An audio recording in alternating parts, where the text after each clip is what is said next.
Hello everyone, good afternoon. આપણે એસી સર્કિટમાં વાત કરીએ તો આગળના લેક્ચર્સમાં આપણે થર્ડ ચેપ્ટર ચાલુ છે. તો આપણે આગળના લેક્ચરમાં ડિસ્કસ કર્યું હતું તેના વિશે ઇન્ટ્રોડક્શન.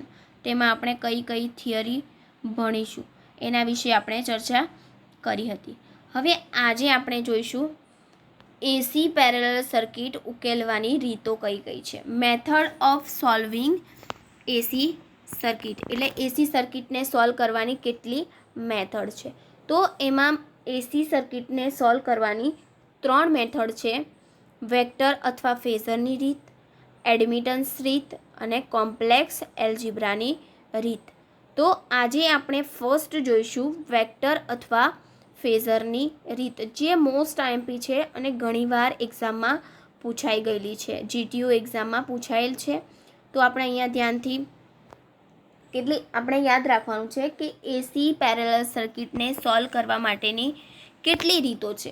તો આપણે અહીંયા જાણીએ છીએ કે એસી પેરેલલ સર્કિટને સોલ્વ કરવા માટેની કેટલી 3 મેથડ છે: વેક્ટર અથવા ફેઝરની રીત, એડમિટન્સ રીત અને કોમ્પ્લેક્સ એલ્જીબ્રાની રીત. તો આ 3 રીત છે. હવે એમાંથી આપણે ફર્સ્ટ રીત જોઈશું, મેથડ વેક્ટર અથવા ફેઝરની રીત, જે ઘણીવાર જીટીયુમાં પૂછાયેલ છે. તો અહીંયા વેક્ટર અથવા ફેઝરની રીતમાં શું કરીશું આપણે? તો સર્કિટ તમને દેખાય છે, બરાબર? તો અહીંયા સર્કિટમાં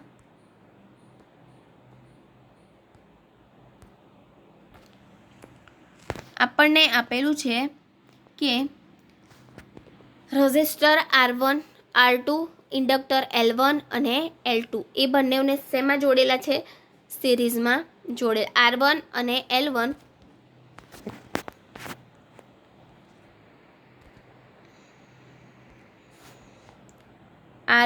અને L1 ને સિરીઝમાં જોડેલા છે, R2 અને C2 ને સિરીઝમાં જોડેલા છે. હવે આને સિરીઝમાં જોડેલા હોવાથી હવે એ બંનેને આપણે પેરેલલમાં કનેક્ટ કરેલા છે અને એ પેરેલલમાં કનેક્ટ કરી અને એને voltage supply, alternating voltage supply આપવામાં આવે છે. તો આપણે કેવી રીતે આ સર્કિટને સોલ્વ કરીશું એ આપણે આગળ જોઈએ. હવે પેરેલલ સર્કિટ માટે બંને બ્રાન્ચને એક જ વોલ્ટેજ મળે છે, એટલે કે પેરેલલ સર્કિટ છે માટે બંને બ્રાન્ચને કેવો વોલ્ટેજ મળશે? વોલ્ટેજ સરખો મળશે અને કરંટ અલગ અલગ મળશે. હવે પ્રથમ બ્રાન્ચમાં એટલે કે પહેલી બ્રાન્ચમાં જેમ આપણે વાત કરી તેમ પહેલી બ્રાન્ચમાં R1ની સિરીઝમાં ઇન્ડક્ટર L1 જોડેલું છે, એટલે કે અહીંયા R1ની સાથે L1ને સિરીઝમાં જોડેલું છે, જે પહેલી બ્રાન્ચ છે તેની સાથે. નેક્સ્ટ છે બીજી બ્રાન્ચમાં R2ની સિરીઝમાં કેપેસિટર C2 કનેક્ટ કરેલું છે, જે બીજી બ્રાન્ચ છે જે આપણે અહીંયા વાત કરી તેમ બીજી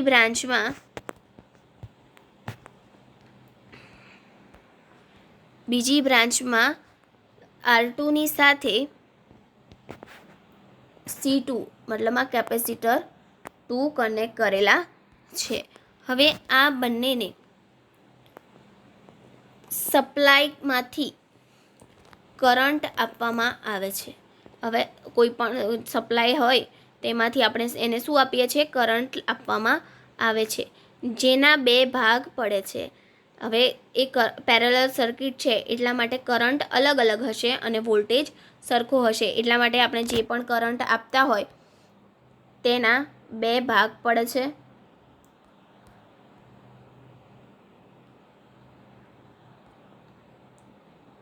I2 અને I1 એમ એના 2 ભાગ પડે છે.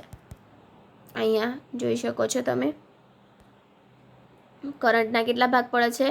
2 ભાગ પડે છે, I1 અને I2.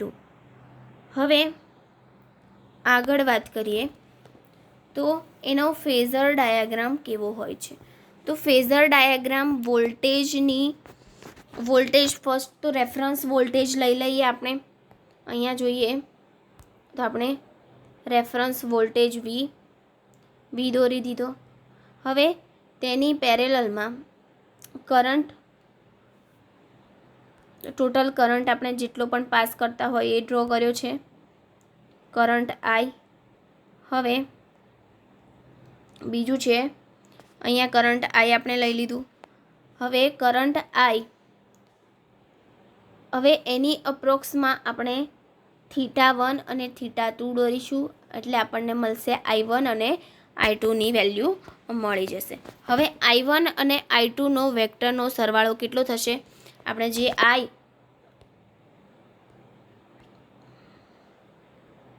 I1 પ્લસ I2 બરાબર I જેટલો થશે. કરંટ કેટલો? I જેટલો થશે. હવે પેરેલલ સર્કિટમાં બધી બ્રાન્ચનો વોલ્ટેજ કેવો? આપણે આગળ વાત કરી તેમ કે બધી જ બ્રાન્ચનો વોલ્ટેજ સરખો હોવાથી વોલ્ટેજ વેક્ટરને રેફરન્સ તરીકે લેવામાં આવે છે. વોલ્ટેજને આપણે કેમ રેફરન્સમાં લીધું તેવો તમને પ્રશ્ન થતો હશે. તો આ જે વોલ્ટેજ છે એને આપણે શા માટે રેફરન્સ વોલ્ટેજ તરીકે લીધું? કેમ કે પેરેલલ સર્કિટમાં વોલ્ટેજનો સરખો હોય છે, માટે આપણે વોલ્ટેજ વેક્ટરને રેફરન્સ તરીકે લઈશું. હવે પ્રથમ બ્રાન્ચમાં R1 અને L1 સિરીઝમાં જોડેલા છે. R1ને લીધે I1 વોલ્ટેજના ફેઝમાં રહેવા પ્રયત્ન કરશે. એટલે કે R1ના લીધે, એટલે કે રઝિસ્ટરના લીધે કરંટ વોલ્ટેજના ફેઝમાં રહેવાનો પ્રયત્ન કરે છે, પણ I1ને લીધે કરંટ V કરતાં 90 ડિગ્રી પાછળ રહેવાનો પ્રયત્ન કરશે.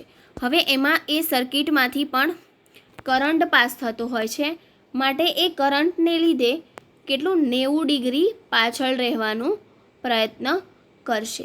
હવે આ અસરને લીધે કરંટ વેક્ટર વોલ્ટેજના ફેઝમાં નથી રહેતો. એટલે કે જે આ અસર થાય છે એના લીધે કરંટ વોલ્ટેજ વેક્ટરના ફેઝમાં રહેતો નથી અને એ ક્યાં રહે છે?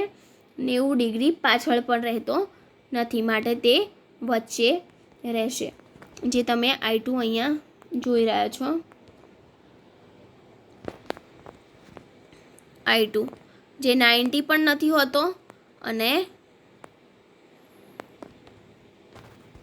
એનાથી અલગ પણ નથી હોતો, એટલે એ 90 અને 0ની વચ્ચે રહે છે. આગળ વાત કરીએ તો બંનેની વચ્ચે એટલે કે φ1 પાછળ રહે છે, એટલે કે 90 અને 0ની વચ્ચે રહે છે, એટલે કે φ1 પાછળ રહે છે. હવે આપણે ઇમ્પિડન્સ શોધીશું. તો ઇમ્પિડન્સનું સૂત્ર આપણને ખબર જ છે કે Z = R12 + XL² થશે. માટે આપણે જો કરંટ શોધવો હશે તો I1 શોધવું હશે તો આપણે I1 = V/Z1 કરીશું અને cos θ શોધવો હશે તો આપણે θ1 = R1/Z1 કરીશું. તો આપણને મળશે કરંટ અને થીટા આપણને મળશે. હવે આગળ જોઈએ તો એ જ રીતે આપણે R2 અને L2 અને R2ની સિરીઝમાં જોડેલા છે. હવે એમાંથી કેટલો કરંટ પસાર થાય છે? I2 જેટલો કરંટ પસાર થાય છે અને જે વોલ્ટેજ કરતાં 5 ડિગ્રી કેટલું આગળ રહેવા પ્રયત્ન કરે છે. માટે આપણે Z2 = ઇમ્પિડન્સ 2 આપણે લઈશું R22 + XC² લઈશું. માટે આપણને અહીંયા મળશે I2 = V/Z2 મળશે અને એનો જે થીટા હોય છે એ ફાઇન્ડ કરવો હોય તો R2/Z2 કરીશું તો આપણને એનું થીટા મળી જશે.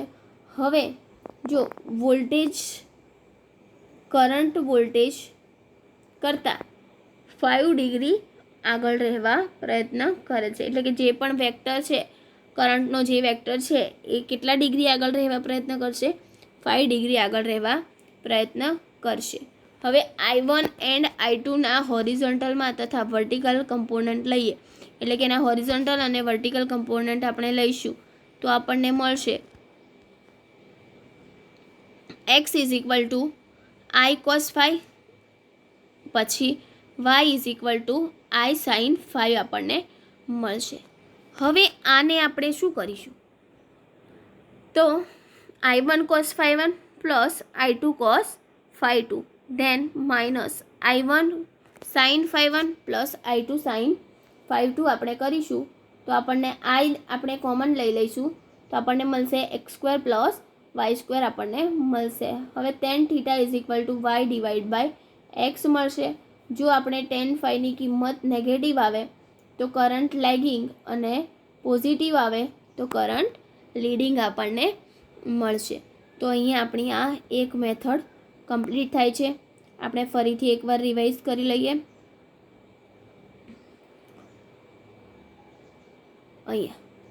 હવે આપણે અહીંયા જોઈએ છે વેક્ટર પેરેલલ સર્કિટ સોલ્વ કરવાની કેટલી મેથડ છે, ઉકેલવાની 3 મેથડ છે. વેક્ટર તથા ફેઝરની રીત, એડમિટન્સ રીત અને કોમ્પ્લેક્સ એલ્જીબ્રાની રીત. તો એમાંથી આપણે આ ફર્સ્ટ છે વેક્ટર અથવા ફેઝરની રીત. હવે એમાં આપણે R1 અને R2 બે રેઝિસ્ટરનો ઉપયોગ કરેલો છે. કેપેસિટર L1 અને C2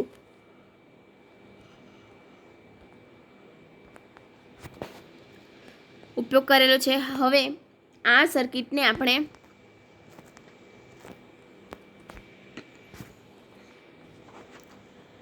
R1ની સાથે ઇન્ડક્ટર L1ને સિરીઝમાં જોડેલું છે અને R2ની સાથે C2ને સિરીઝમાં જોડેલું છે. હવે આ જે સિરીઝમાં જોડેલું છે એને શું કરીશું, પેરેલલમાં કનેક્ટ કરી દઈશું. હવે પેરેલલમાં કનેક્ટ કરીશું તો આપણને મળશે, પેરેલલમાં કનેક્ટ કરી દીધું. હવે પેરેલલ સર્કિટ હંમેશા વોલ્ટેજ સરખો અને કરંટ, પેરેલલ સર્કિટમાં વોલ્ટેજ સરખો અને કરંટ અલગ અલગ હોય છે. માટે આપણે ધ્યાનથી જોઈએ તો અહીંયા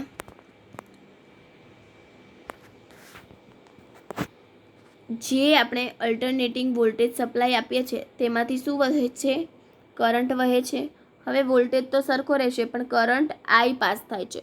હવે કરંટ I પાસ થવાને લીધે હવે અહીંયા તો પેરેલલમાં બે સર્કિટ છે, બે પાથ પડે છે તો I1 અને I2માં વહેંચાઈ જશે. એટલે કે બંને બ્રાન્ચમાં બંને સિરીઝમાં છે તો બંનેમાં અડધો અડધો કરંટ પાસ થશે.